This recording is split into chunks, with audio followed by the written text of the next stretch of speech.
Hello mga kaaw! Ngayong araw na to ay araw ng Sabado. So ang aming bunso ay walang pasok.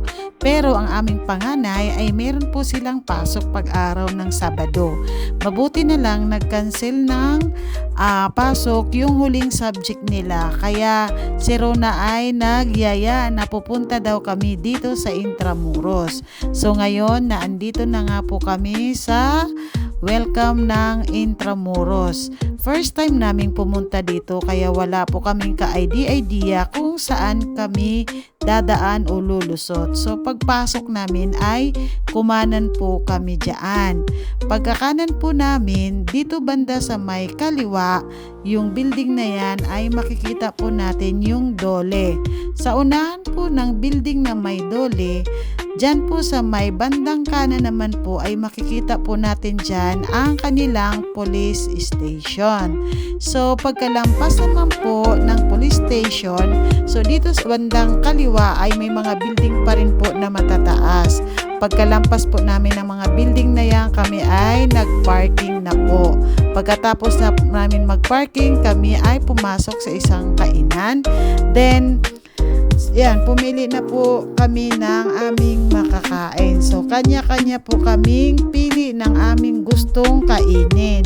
So, si Rona po yung kumukuha ng aming order para pinagsama-sama niya para isang bigayan na lang po ng aming order.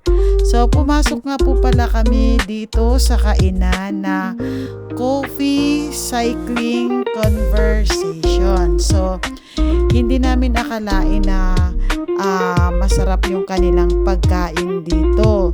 So, yun na nga ay naibigay na nga ni Rona yung aming order. Kaya, inantay na lang po namin na iserve po yung aming pagkain. So, habang nag-aantay po kami ng aming order, kami ay nagkukwentuhan. Kaming apat kung ano po ang nangyayari sa buong isang linggo sa school. Kumbaga, kumustahan sa mga bata. So, ayan na nga, medyo nainip na si Rhea kasi syempre nagugutom na nga po kami.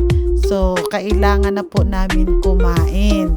So, hindi naman po gaanong matagal nag-antay ay na-serve na rin po ang aming pagkain. So, ayan na nga ang aking order. Yan ang pork sisling silog at saka yung kay Papang naman dyan ay yung Paris silog. Tapos ang kay Rona ay liempo silog. Tapos ang kay Rhea naman pala ay yung kanyang bacon silog.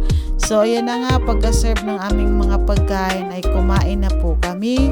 Tapos, habang kumakain kami ay nakatingin doon sa golf area. So, pinagmamasdan po namin ang golf view.